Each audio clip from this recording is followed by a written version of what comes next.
kailangan po rin ako. Ikaw po yung kasi sa amin.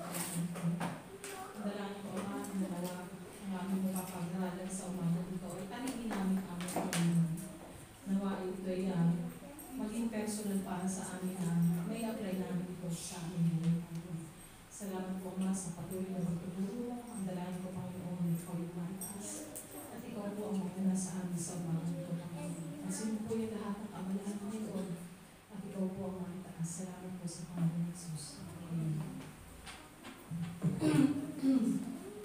So, kagaya po nung nasabi ko nung nakaraan, so series po tayo sa king ng Israel, ng Judah.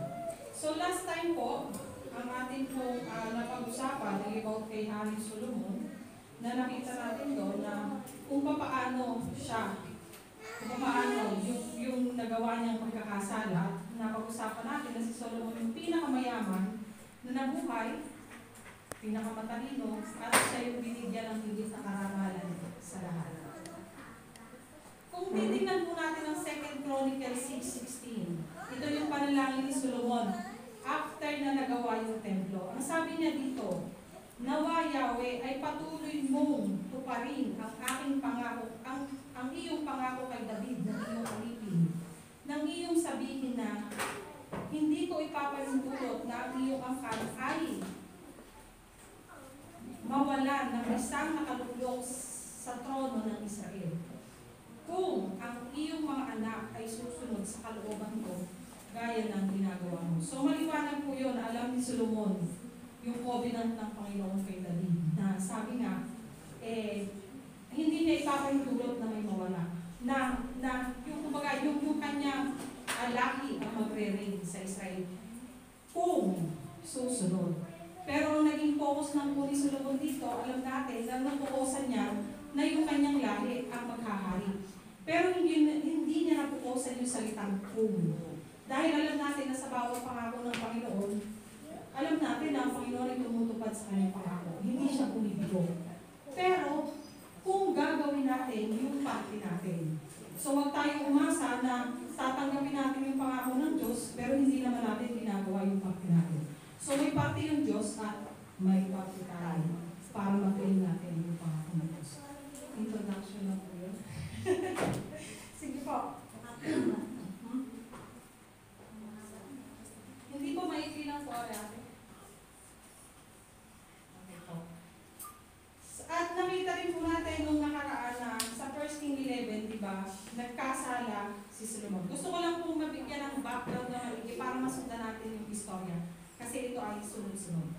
So nakita natin na nagkasala si Solomon, ang dami-dami niyang asawa, di ba? So hindi na siya sumasamba kay Yahweh. So nagalit si Yahweh, ang sabi ni Yahweh, aalisin ko na sa'yo, hahatiin ko na yung kahalayan. Hindi ko na ibibigay sa'yo, ibibigay ko sa isang alipin. Yun ang sabi niya. Pero alang-alang kay David na aking lingkod, titirang kita. May tira na dalawa. So pero ang sabi rin ni Yahweh, hindi ito mangyayari sa panahon ng Solomon, kundi sa panahon ng anak mo. So dahil dun sa paglabag na yung Solomon, so ito yung consequence. Mahahati ngayon yung kaharian. At sabi nga, dalawa lang matitira, doon sa isa ay 10. At hindi mangyayari. So yun yung consequence din minsan talaga. Kahit tayo yung magawa, hindi tayo yung nakakaranas, nakakadami tayo ng mga tao. Kaya maging maingat din talaga tayo. Kumbaga, maging aware tayo dun sa ating mga ginagawa. Kasi apektado talaga ng ibang tao. Alam natin na baka may magtaka po muna sa inyo, sa atin, sa mga nakikinig kung saan ba galing yung 12 tribo ng Israel. So ito po kung kilala natin si Abraham. Si Abraham ay nangako din ng Diyos kay Abraham na paparamihin na kanyang lahi. Kahit nang asawa niya ay baog. So nag-anak siya si Isaac. Naging anak ni Isaac si Jacob. At si Jacob ay pinalta ng Diyos ng pangalan ng Israel. So nagkaanak siya ng 12 lalaki.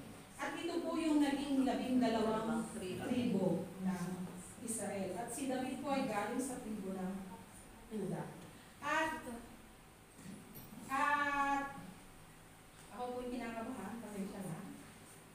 Malinaw na sinabi ng Diyos na ang sabi niya ay mahahati ang kingdom. Pero hindi niya sinabi papaano, hindi rin niya sinabi kung kailan ito mangyayari. So tingnan po natin dito sa buhay ng anak ni Solomon na si King Rehoboam. Paano ba nahati yung kingdom sa kanyang pamamalakad at ano ba yung kanyang nagawa kung bakit ito nahati. So sabi dito, si King Rehoboam, kilalanin po muna natin siya. So siya yung unang king ng Judah. At syempre anak siya ni Solomon. Ang kanyang ina ay si Naama na isang Ammonita. So hindi Israelita ang kanyang ina. 41 years old siya nung maghari sa Israel. Medyo maedad na kung tutuusin. 41, dahil si Solomon ay nasa age ng 20 lang sa paghari. At 17 years siyang naghari sa Israel. Kung titingnan natin ang buod ng kanyang buhay, ang sabi doon, hindi siya naging kalugod-lugod kay Yahweh. So, hindi siya naging isang mabuting hari. Kung titingnan din natin ang background niya, kung siya ay 41 years old, naging hari. So, hindi pa, si Solomon ay 40 years naghari. So, ibig sabihin, isang taon na siya nung si Solomon ay maghari. So, ano ba yung nakita niya sa buhay ni Solomon? Kasi, kung titingnan natin, si Solomon kasi, pag binasa natin ang Proverbs, lahat nakasulat doon, majority, para sa anak na lalaki. Hindi naman tinukoy, hindi naman pinangalanan na para ito kay Rehoboam na aking anak. Pero ang nakalagay doon is para sa anak na lalaki. So hindi natin alam kung para sa kanya specifically o general na sa lahat ng lalaki. Pero syempre damay siya bilang siya isang anak ni Solomon. Napakarami niyang itinuro doon na wisdom tungkol sa babae, na iwasan mo ang babae, kung mababasa natin yan. Dahil yun ang ikinlaglag niya.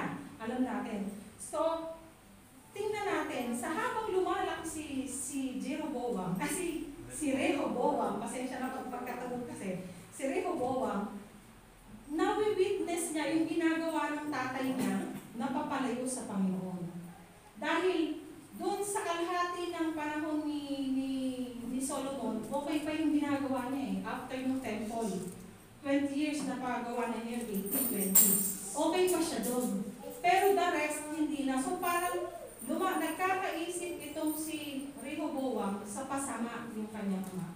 So ang tanong dito, ano ba yung sinunod niya sa kanyang buhay? Yung nakita niyang ginagawa ng tatay niya? O yung lahat ng sinabi ng tatay niya at isinulat ng tatay niya? Sa atin kasi ganun din, di ba? Minsan sa atin mas matimbang kung ano yung ginagawa, kung ano yung nakikita natin. Di ba? Mas matimbang yun. Kahit ano yung sabihin mo, kahit lahat na sabihin mo maganda. Pero pag pangit yung ginawa mo, mas naririnig sa isip natin yung pangit na ginagawa. Kaya dapat din maging maingat tayo sa kung ano man yung sinasabi natin. Kasi dapat kung ano yung sinasabi natin, tama, kumbaga naka-align yun sa ginagawa natin. Kasi magiging questionable yung sinasabi natin kung ang ginagawa naman natin is salungat. Diba? So, yun po yung realidad. So, tingnan natin ano ba yung mga ginawa ni Rehoboam na mapapatunayan natin, makikita natin na sinunod niya yung ginawa ng tatay niya. Alam niyo na ang kanyang asawa ay 18. 18 kanyang asawa at 60 ang kanyang concubines. Ang kanyang anak ay 28 na lalaki at 60 ang kanyang anak na babae. So parang medyo may similarity sila sa dalawang bagay. Di po ba? Okay po. At, pero ang ating pag-aaralan po, o introduction na ako, ang pag-aaralan natin, pupunta tayo sa text natin, sa 1 King 12. So, babasahin ko lang po kasi, akala ko napakahaba niya, pero ang hindi lang po pala. Parang mga 20 minutes lang, 15 minutes. Sige po, babasahin ko. Sundan niyo na lang po kasi alam niyo naman ako, hindi ako magaling magbasa.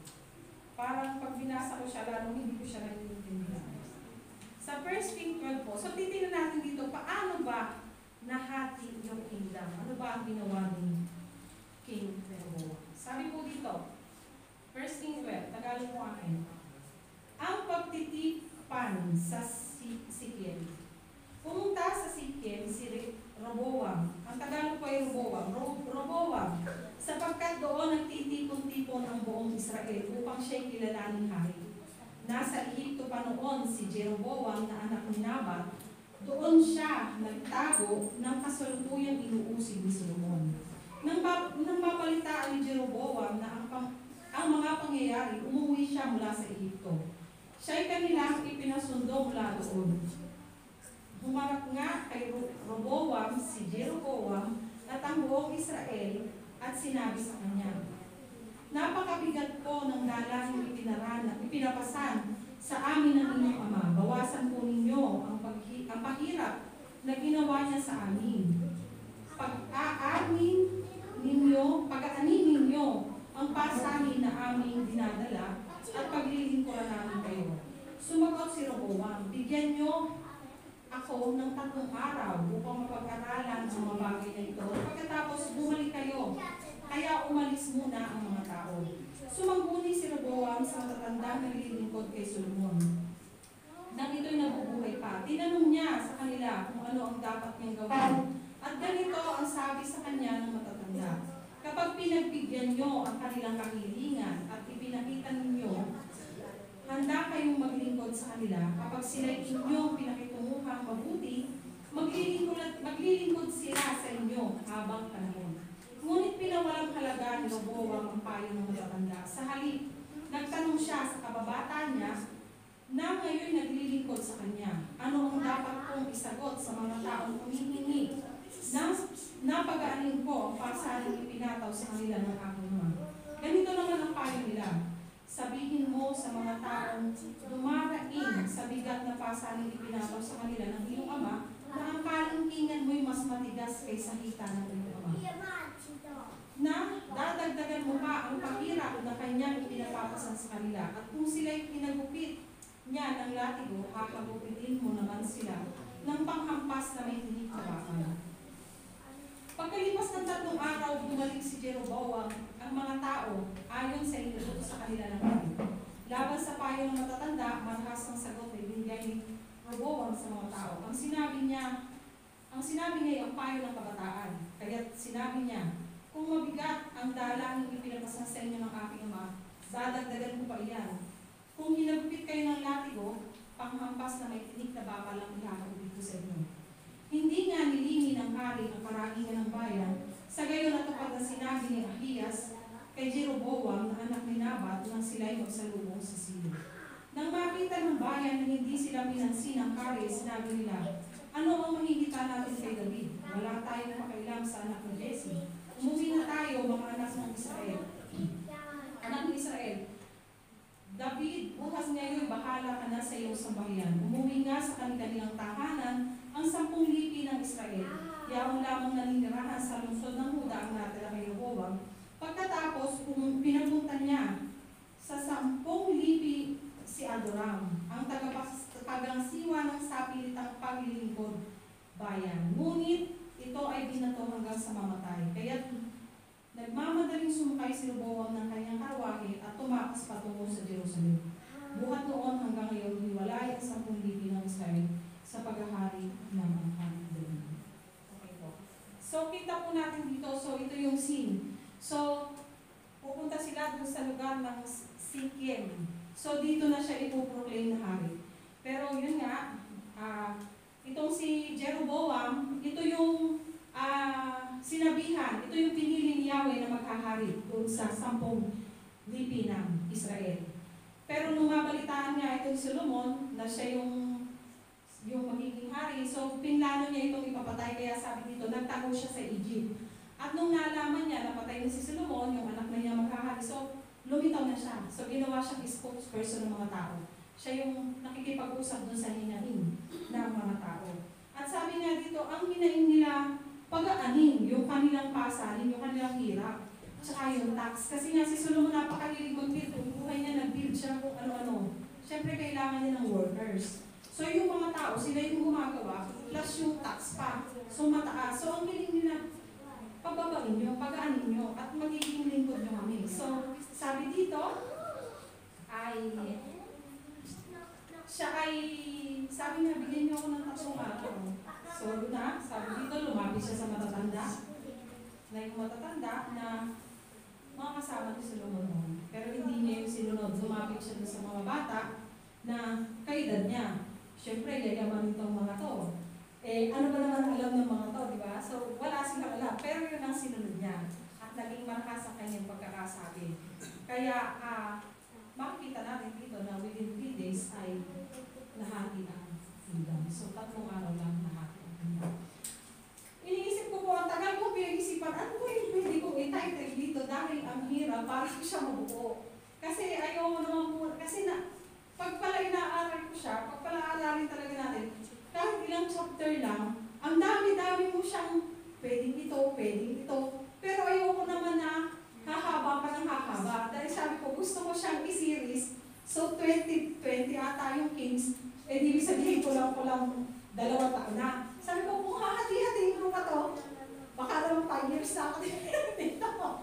So, gusto ko lang siyang isahin, i-summarize. So, ito po, ang kinalabasan. So, ito po. Ang sabi dito, kasi inisip ko bilang isang leader, so ano ba yung 3 bagay na napakahalaga na dapat meron ang isang leader o ang isang godly leader? Ang isang pagiging leader po, so baka naman sabihin natin, ay hindi naman ako leader, hindi para sa akin yan. So tayo may mga anak, pwede tayo i-consider leader dahil meron tayong nililid. So tayo pangalan, so may nililid tayo. Yung mga bata, sabihin nila hindi, pero syempre, future leader yan. So hindi natin pwedeng saraduhan sa ganun. So ano ba yung 3 bagay na meron dapat ang isang godly leader? Sabi dito, di ba, alam natin na ang magiging isang leader ay privilege. Hindi lahat ay binibigyan. At alam din natin na ang pagiging leader ay may mabigat talaga na responsibilidad. Nung bata ako, natatanda ako pag mag-election, di ba may mga ganon sa room, president o siba. Parang ang sarap na iboboto ka ng president kasi astig pag tinanong mo sino president nyo, di ba ganon sa mga high school elementary o di ka astig pag sinabi pa si Eva, di ba? Pero ang ginagawa lang, tagalista lang ng maingay. No? Habang lumatanda ako, nakikita ko yung responsibility ko, ano ba yung talagang leader. Ayoko nang maging leader.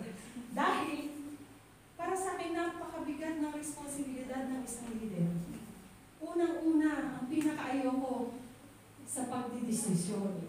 Yan ang ayaw na ayoko. Bakit? Kasi, lagi yung may dalawa meron oo at hindi.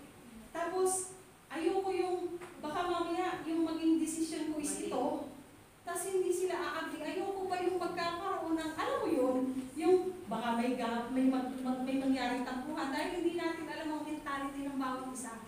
Ayoko talaga na maging leader. Yan, ayoko pa. Kasi parang mahirap para sa akin yung magdidesisyon. Dahil alam natin na pag leader ka, yan yung number 1 na gagawin. Nasa iyo ang final decision. At yung decision na yun, pwedeng makabuhot ng isang samahan, pwede sa ikagaganda, at pwede sa ikapagpahan. So, sa'yo lang kasalanan. So, sabi po dito, ano yung dapat na meron ng isang leader? So, dapat meron siyang wisdom sa pagdidesisyon. Yun ang una kong nakita. At yun din naman talaga ang isa sa tinuro din ni Solomon. Pagbabasahin natin ang kanyang mga turo, seek wisdom. Yun ang lagi na sinasabi. Hanapin mo ang wisdom kasi malaki yung may tulong niya sa iyo. At ito yung una kong nakita na kailangan talaga is meron tayong wisdom sa pagdidesisyon bilang isang leader. So hindi pwedeng basta-basta yung desisyon na ating gagawin. So marami tayong mga bagay na dapat consider. At paano ba tayo makakapag-desisyon ng tama? Unang-una, kagaya kay Jeroboam. Unang-una, kailangan pakinggan natin yung mga tao. Kailangan marunong tayong makinig. At hindi lang kasi basta makinig kailangan naiintindihan natin yung sitwasyon. Ano ba yung sitwasyon na meron? Ano ba yung problema? Bakit ba ganito? Ano ba yung involved? Para mas mabigyan natin siya ng tamang desisyon kung ano ba yung tama. At titingnan din natin siya doon sa perspective nila, hindi yung sa atin. Parang dito, ako, pag tinignan ko to, iba yung tingin ko dito, nakatagilid, iba dun sa tingin ko. So kailangan, as a leader, bumaba tayo dun sa posisyon ng ating nasasakupan para makita natin ano ba talaga yung sitwasyon at ano ba talaga yung nakikita nila. So, hindi kasi natin siya makikita ng ayos kung hindi natin ibababa ang sarili natin. So, kailangan makita natin. Una, kasi kailangan din makinig tayo. Matuto tayo makinig. Hindi corporate leader na tayo is alam na natin lahat. Parang siya galing na. Di ba? So, dapat makita natin ano ba talaga yung problema. Kasi nga, ito si yayamanin, kaya hindi niya may adjust yung kanyang sarili, hindi niya nakita kung ano ba talaga yung problema ng mga tao. Pangalawa, ano yung dapat natin gawin para magkaroon tayo ng wise decision? Siyempre, kailangan natin manalangin. So, nalaman natin, ano ba yung problema? O ito pala yung problema. So, kailangan, ipanalangin natin. Pero si Rehoboam hindi siya nanalangin. Kita natin, wala siyang panalangin. Pero tayo, alam natin na dapat tayo manalangin. Alam na rin natin kung bakit tayo dapat manalangin. Dahil yung Diyos, yung magbibigay sa atin ng wisdom, sinabi sa Santiago, kung nando ka sa problema, hindi mo alam ang gagawin mo. Humingi ka ng karunungan sa Diyos kasi bibigyan ka niya kung paano mo ilulusura yung iyong mga problema. So alam natin yun na ang Diyos ay siya yung tutugol. O diba, yung sa problema ni Bibian, kita natin kung paano kumilos ang Panginoon sa kanyang buhay. Yung una po, tumatawa sila, makakala nila yung pangalawa. Kung paano siya kumilos doon sa kanyang amo. So ganun din, ang Diyos ay kumikilos doon sa ating mga panalangin. Alam natin yan. At talagang yan yung number one na kailangan natin sa atin. Kailangan din natin sa pagdidesisyon natin. Siyempre, kailangan din natin ng time para mapag-isipan yung mga desisyon.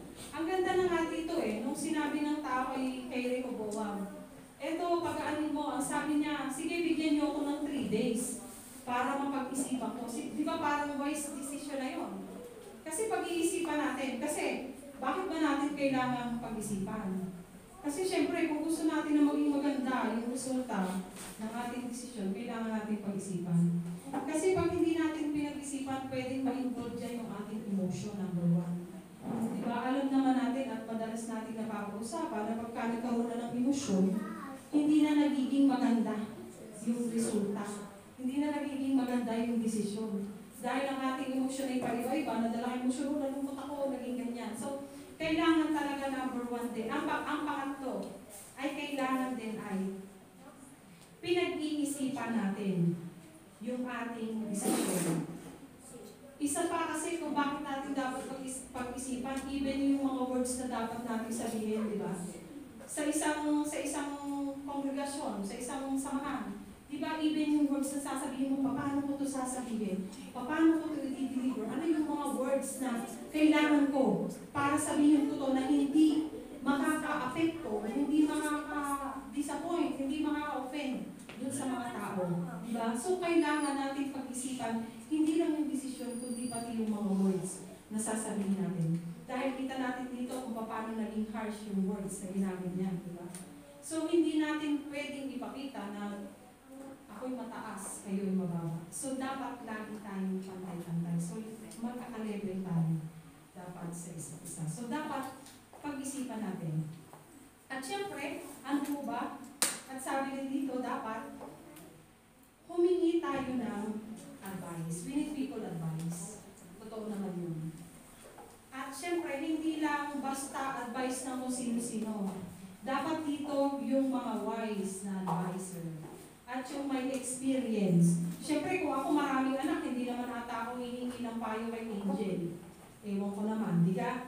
Kung tayo halimbawa ay may sakit, syempre, ang kukonsultahin natin, yung doktor naman na may experience at maraming napagaling. Baka mamaya mulan pa tayo pagpasok sa ospital, pag labas natin, tigas na tayo, di ba? So, kailangan talaga, pipili tayo ng may mga karanasan. So, hindi pwedeng basta-basta lang yung hihinga natin ng payo. So, kita natin dito kung ano yung nangyari sa kanya. Ang ganda na ng una niya. Sabi niya dito, humingi siya ng payo sa mga kasama ng tatay niya, ang buhay pa. Mga wise to. Sa experience, marami itong experience. Ang ganda na, nung ipinayo sa kanya, kung papakita mo maglilingkod ka, susunod sila sa'yo habang panahon. Ang ganda. Pero hindi yun ang sinunod niya. Ang sinunod niya yung payo ng mga kababata niya, nakapareho niya, na nagkakaintindihan sila. Kasi yun naman talaga din ang nagiging problema sa atin. Sabi nga dito sa Proverbs 11:14, sa kakulangan sa Proverbs 12:15, akala ng mangmang siya lamang ang tama, ngunit handang tumanggap ng payo ang taong may unawa. So dapat open tayo sa mga payo. Kasi hindi naman nga profit leader tayo, alam na natin lahat. Siyempre, iba yung naranasan ng mas matatagal na. Iba po. So iba. So kahit pare-pareho tayong halimbawang 12 anak, magkakaiba pa rin tayo ng naranasan kasi magkakaiba tayo ng environment. So kailangan talaga natin ng payo ng ibang tao talaga. Kailangan maging open-minded tayo sa pagtanggap natin. Yung mga presidente, di ba? May mga advisor sila. Marami silang advisor para mas maging tama yung kanilang pagdidesisyon. Sabi po sa Proverbs 11:14, ang kakulangan ng tuntunin, nagaganap ang pagbagsak. Ngunit ang maraming nagpapayo ay tagumpay ay halos diyak. So sabi niya, mas maganda rin kung marami kang tagapayo, hindi lang isa. Although pag marami, nakikita natin na may differences. Iba yung pinayo natin, iba yung pinayo ni Kuya, iba ganyan. Pero doon naman papasok yung kailangan natin timbangin. Alin ba dito yung mas maganda?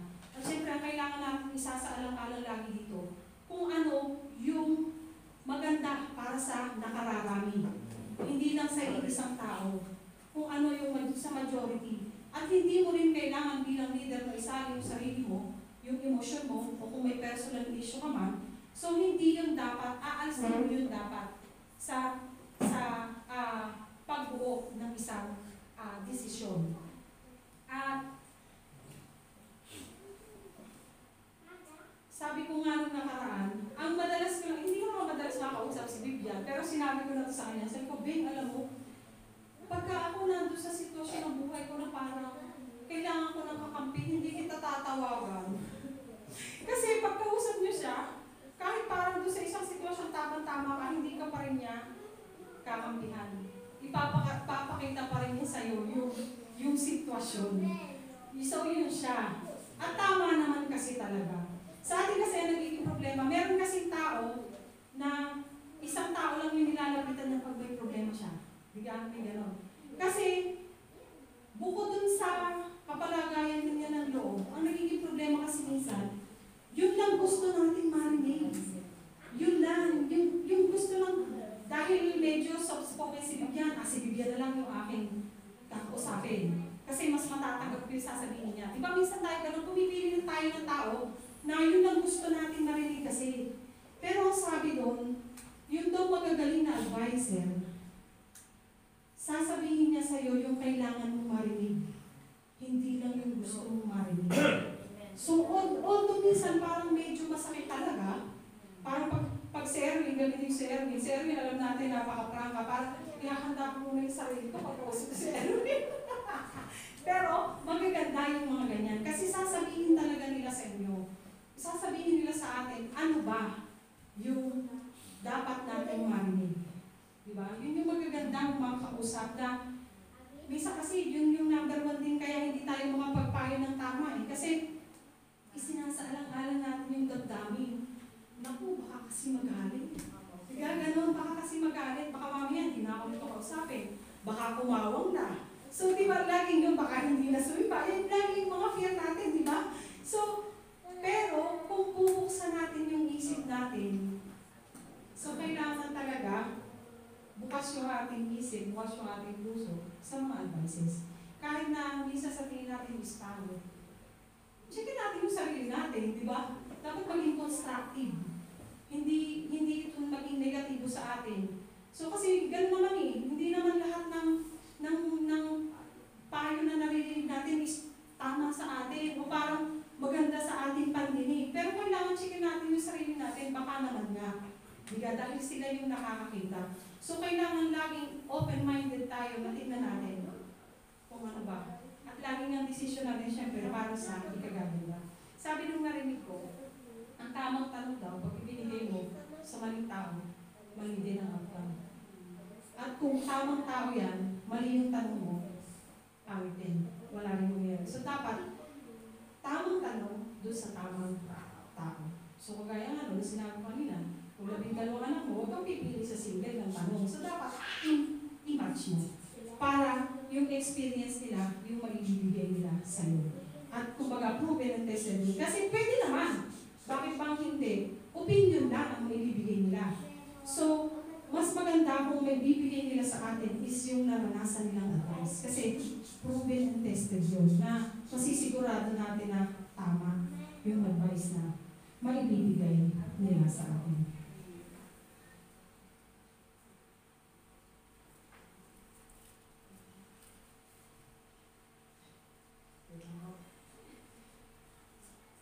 Nakita po natin talaga din sa kwento na to na hindi naging wise si Rehoboam sa kanyang naging desisyon na maling tao yung kanyang sinunod, di ba?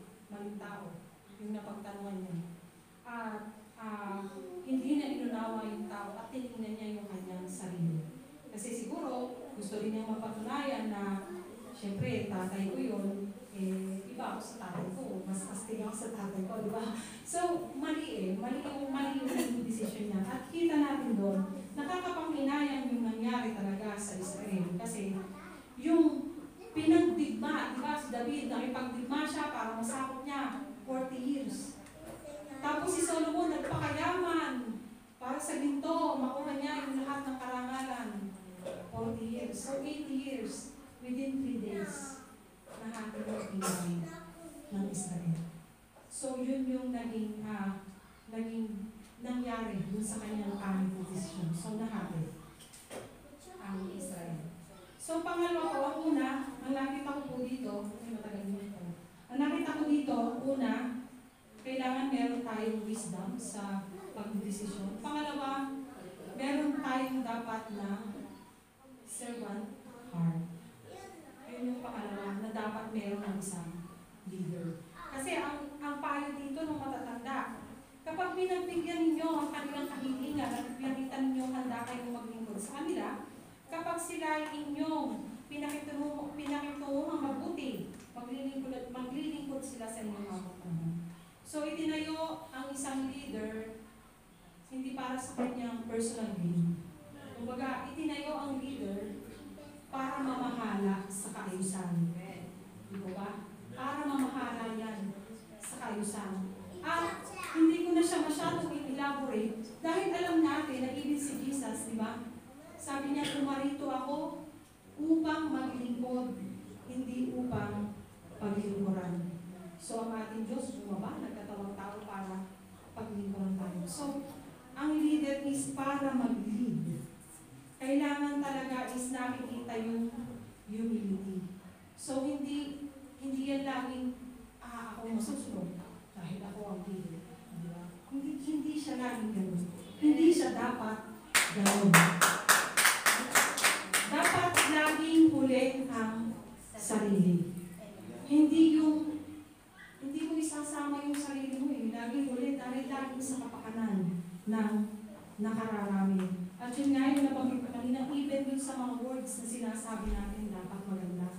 Kasi, imagine natin, kailangan kasi yung leader at yung miyembro ay may unity, magkaisa. Dahil imagine natin, kung leader ka, iwalay naman sa'yo yung pamumunuan mo, ayaw sa'yo, sino pamumunuan mo? Paano ka magiging leader kung wala kang pamumunuan? So, kailangan talaga ma-build yung respeto. Relationship, yung respeto sa isa't isa para mas maging maganda yung kalalabsan ng isang grupo. Bigyan po, gano'n. At ang sabi nga ay kailangan din talagang tingnan natin yung pangangailangan ng tao. Sabi nga tayo, leader, tayo yung dapat na lumapit sa kanila. Dahil siyempre, minsan ang mga sabihin na natin, miyembro, nahihiyayang lumapit sa leader. So tayo yung mag-reach out sa kanila. Opo, aabutin natin sila para magkaroon ng magandang samahan. Not to the point na magiging man pleaser ka, na ipiplease mo sila, o sige, para ano, ganyan. Hindi rin naman maganda yun. Kailangan maging balanse. Alam mo kung saan ka nakapumosisyon bilang leader, pero at the same time, syempre, kakapain mo yung membro. So, dapat balanse. Dahil nakikita natin sa kay King Saul, kung paano siya naging man pleaser, yung tawang sinunod niya kahit na alam niya na mali na. So, dapat kaya natin pumosisyon. Kaya nung hirap po na responsibility ng leader, kaya ayaw ko talagang maging leader. Pero, nakakatuwa po na mapag-aralan talaga ang buhay nila. So yun po, hindi ko na siya hahabang masyado. Kailangan ay meron tayong servant heart. Yung humility, kailangan lagi nakikita sa atin. So pangatlo, at ito yung pinakamahalaga, so sinundan ko lang po yung kwento.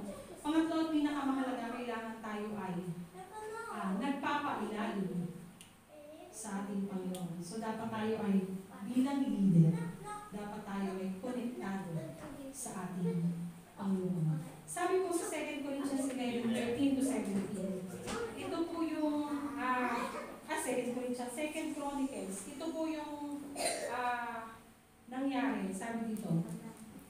Nagpunta sa Uda ang mga saserdote at Levita. Nagdatingan ng mga saserdote at Levita bukod sa lahat ng panig ng Israel at ng pakupkop kay Roboam. Iniwan nila ang kanilang mga pastulan at pang-aari-arian upang manirahan sa Huda at sa Jerusalem sapagkat inalis sila ni Jeroboam at ng anak nito at ng mga anak nito sa pagkasaserdote. Naglagay si Jeroboam ng kanyang saserdote para sa sambahayan sa burol sa mga satiro at mga torete ipinagawa niya. Mula sa lahat ng lipi, ang lahat ng tapat na lingkod ni Yahweh ay sumunod sa kanila sa Jerusalem upang maghandog sa Diyos ng kanilang mga ninuno. Dahil dito, pinatatag nila ang kaharian ng Huda. Pinatibay ang kapangyarihan ni Roboam sa loob ng 3 taon sapagkat sa loob ng 3 taon dumarating ang mga ito, sumusunod ang lahat sa magandang halimbawa ni David at Solomon. So ito po yung nangyari no. So nahati ang kingdom, si Jeroboam doon sa Israelita at nagawa siya ng sarili niyang Diyos doon. So umalis yung mga, sabi dito, yung mga tapat na lingkod ni Yahweh at pumunta naman dito sa Huda. So dito, within 3 years, mula nung siya ay tumayo, so naging maayos yung kingdom kasi sila ay naglilingkod, sila ay sumasamba. Sabi dito, sinusunod nila yung magandang halimbawa ni David.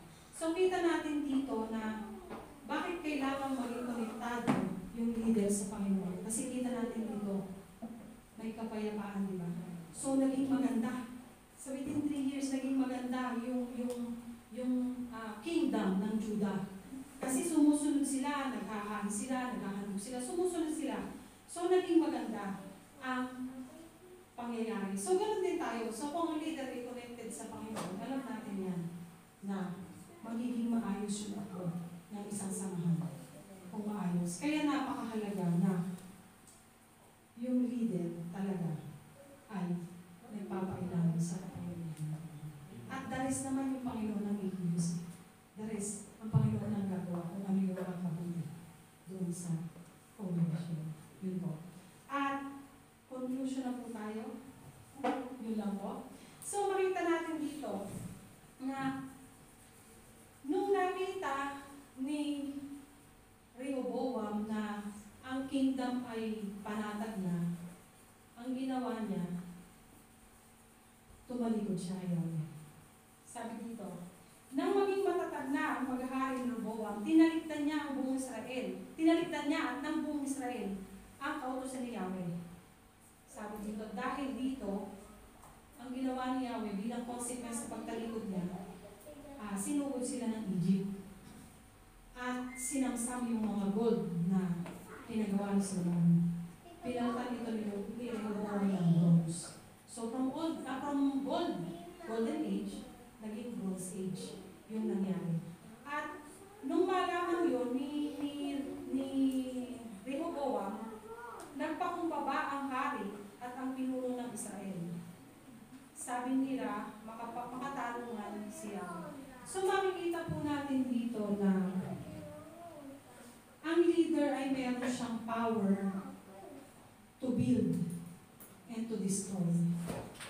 So meron, bilang isang leader, kung makukuha natin ang respeto ng ating mga miyembro o ng ating pamamayan, ayun ganyan, makikita natin dito na kaya natin silang dalhin sa mabuti o sa masama. Napakalaki talaga ng responsibility. Pero bilang godly leader, alam naman natin kung ano yung dapat natin gawin. Kailangan talaga is connected tayo sa Diyos at hindi tayo pwede mag-disconnect. Kagaya nung ginawa niya, okay na yung 3 years. Within 3 years, smooth na. Pero akala niya, pag umalis siya, dala pa rin niya yung kaayusan. So hindi. Once na tayo, alam ko, ranas natin yan sa buhay natin. Once na tayo, hindi tayo connected sa Panginoon, alam natin na hindi maganda yung nangyayari.